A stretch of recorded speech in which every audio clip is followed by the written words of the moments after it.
and this is Critical Thinkers in Religion, Law, and Social Theory series. Today, again, Friday afternoon, a great way to end your week. Oh, come in. We're just starting. First of all, I would like to thank my co-organizers, Andrea Leite in political science, Pascal Fournier in law, and Elke Winter in sociology. Most of the series is funded by the Canada Research Chair in the Contextualization of Religion in Diverse Canada, but we also have funding from the Faculty of Law, the Law Foundation of Ontario, and the Office of the Vice President of Research at the University of Ottawa. So a wide range of people who support us. I'd like to, as always, extend a welcome to the graduate students from Religious Studies who are faithful followers of this series, but a special welcome to people who have come from political science, because I think there are some. There are actually quite a nice number of strangers in the crowd today, and we'd like to welcome you to come to any of the talks that we offer. We have one more talk this year, Laila Ahmed, who will be here on April 8th, Friday again at 4 o'clock, so welcome you to come to that talk as well. And we're in the process of organizing next year's series as well, and I don't think there's any firm commitment yet, but we have a lot of people who've promised to come, who said, oh, I can't come this year, but I'll come next year. So we're now aggressively pursuing them and asking them to follow through on their promises. Actually, Aylat Shakar has said yes, for sure she'll come. So she can mention Aylat. Also, thank you to, I always ask Heather Shipley if she'll just make sure that I have my list of sponsors so that I don't forget anyone, because I'm not good at remembering these things off the top of my head. And then people who work with us to make sure the series happens. And so Heather always conspicuously leaves her name off of the list. So Heather is right here. And she's the project manager for the MCRI and the director of operations. So thanks, Heather, for pulling the series together, making sure that everything happens as it should. Also, Morgan Hunter, who's the communications officer right there. Thank you, Morgan. Stephen Tomlins, who's sitting right there, actively filming, even though he doesn't look, he's just looking relaxed, but he's on top of it, I assure you. And Josie De Freitas, who was our undergraduate assistant this term. We're lucky enough to have her. So thanks to all of you, and thanks to everyone for coming today. Today we are lucky enough to have Jeff Spinner-Halev from the University of North Carolina. Some of us have just been reading his work, Surviving Diversity, and so we've been engaged with some of his ideas around exit, in particular exit, what happens when you have conservative religious groups, and how should a liberal democracy handle religious conservatism, and what is the level of participation in the public sphere. And so we've been engaged with some of those ideas in the last week or so, and also want to mention the other books that Professor Spinner-Halev has authored, including The Boundaries of Citizenship, Race, Ethnicity, and Nationality in the Liberal State. And he's also co-edited Minorities Within Minorities, Equality, Rights, and Diversity, and too many book chapters and articles to mention. So the title of his talk today is Religiously Justified Discrimination. And without further ado, I'll turn it over to you. Okay, thanks. Thank you so much for the invitation, and thank you to Heather and Lori and everyone else who made this possible. When Lori sent me the possible dates, I thought, well, I'll come in March, not January, February. It'll be warmer in March. Boy, that was not true. I did grow up outside Detroit. My mother is from Canada. She's from Windsor. But I have lived in North Carolina for 5 years, and it is remarkable how quickly one can get used to the warmth and forget how one deals with the cold. Nonetheless, I'm here. I manage. And my kids are a little jealous that there is snow here. It's the one thing that we all miss in North Carolina. I'm changing. Last night I decided, perhaps foolishly, but perhaps not, to change my talk a little bit, which is still going to talk about religion and discrimination.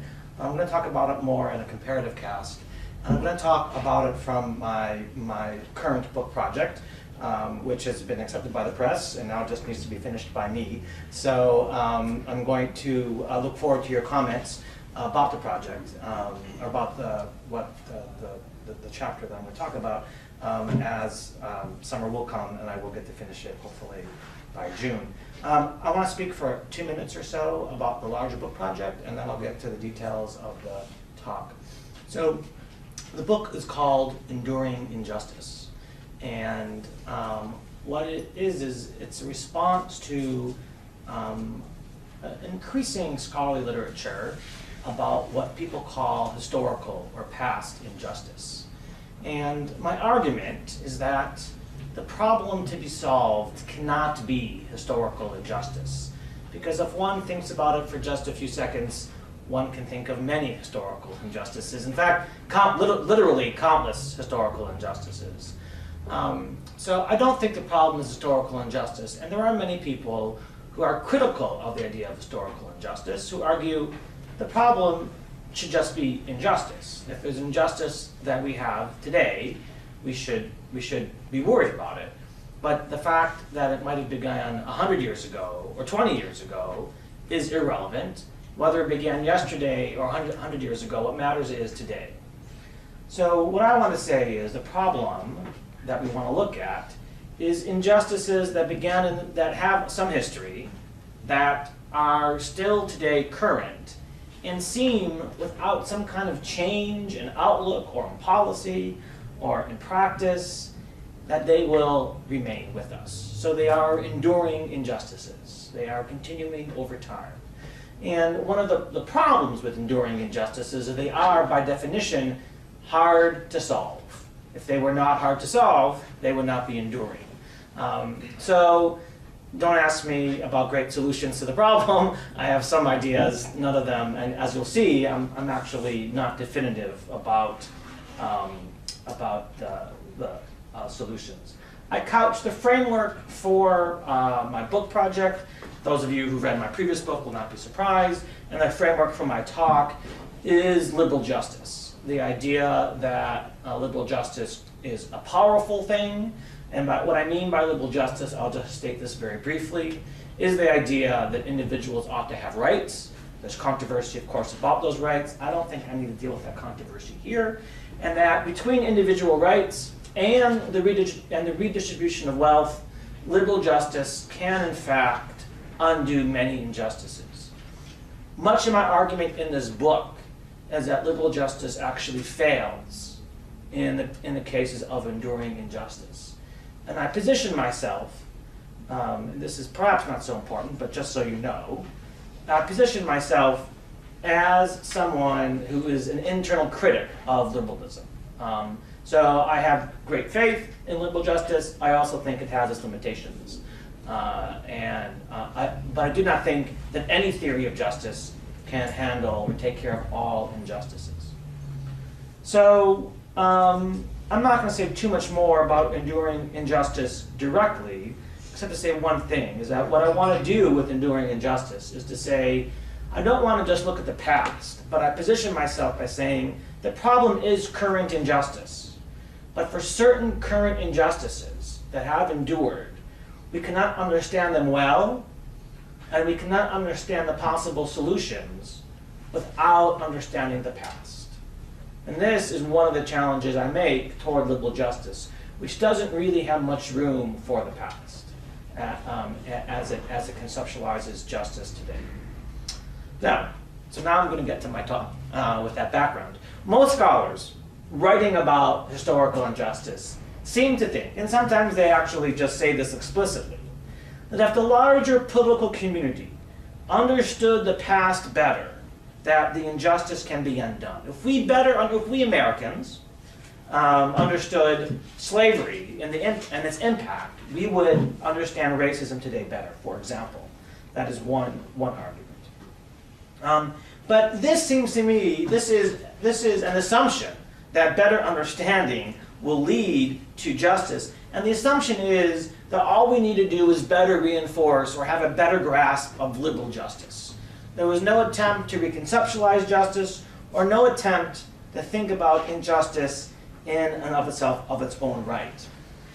So one of the things that I haven't figured out completely how to move forward on, but if you have help with me, is one of the things I want to say about all this is that we often think of justice and injustice as two sides of the same coin, right? The way we undo injustice is to have justice. The way that if we have justice, we don't have injustice. But sometimes it may be that injustice and injustice move on two different planes. I will get to this later on. But even if we fulfill liberal justice, it may be that some injustices still persist. So what I want to do today is what I want to say is that when we think about enduring injustice, and as you'll see, my examples are religious groups, we will often have to think of what I want to call tragic narratives. And what I mean by tragedy is not that we must choose between incommensurable goods, or that we must simply say things will not get better, but rather what I want to suggest is that we must often make trade-offs for matters to improve. And that we might have to make compromises, and we might sometimes make the wrong compromises. But we won't know that until after we make them and see the results. Theory can only take us so far. While we should work for a better future, toward a better future for victims of enduring injustice, we should do so with the humility that we cannot be certain of how to do so. The future is open-ended in some degree.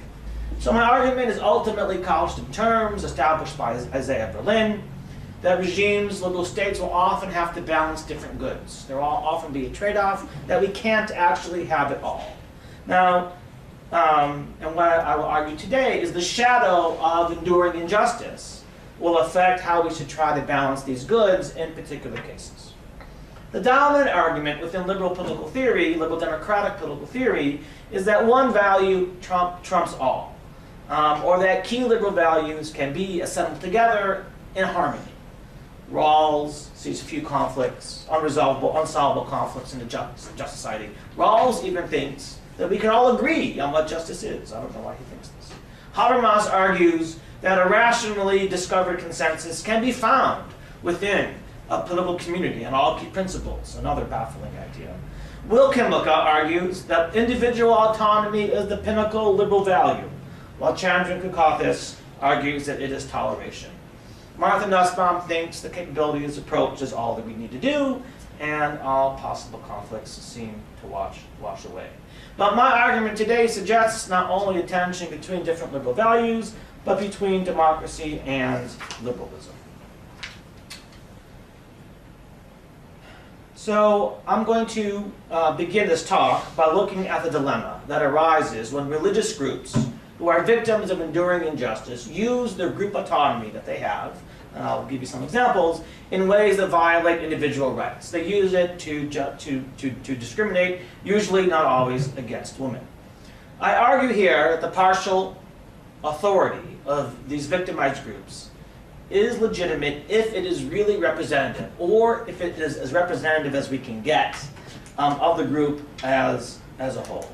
Since the authority of these groups will only be partial, there are still many things a liberal state can do to ensure the members of these states are treated with decent regard. The hybridity of authority in these cases complicates the issues of legitimacy, but I hope to make sense of the complications today. My argument that the rules of different communities, different religious communities, must adhere to a democracy constraint, however, accepts that these rules may not always cohere with liberal justice. I turn now to cases of what I call enduring injustice. So how can we think of ways to overcome enduring injustices in cases where the victims have, or perhaps could have, some amount of group autonomy? And my argument is, liberal states do not always have the legitimacy to simply change the rules of groups that are victims of enduring injustice because it finds their rules are unjust.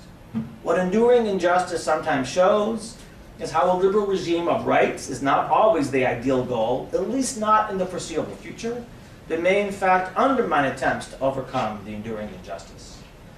So one question, the question that I'm going to deal with today is, what should the liberal state do when groups within its midst have legal authority which they use to discriminate against members of the group? Let me give you a couple of examples that I would use and mention from the top. So in India, personal law, family law is religious law. So Muslim law rules is the reigning law for Muslims, Hindus for Hindus, so on and so forth. Actually, I don't want to get into it, but Hindu law is the basis for Sikhs and Jains and Hindus.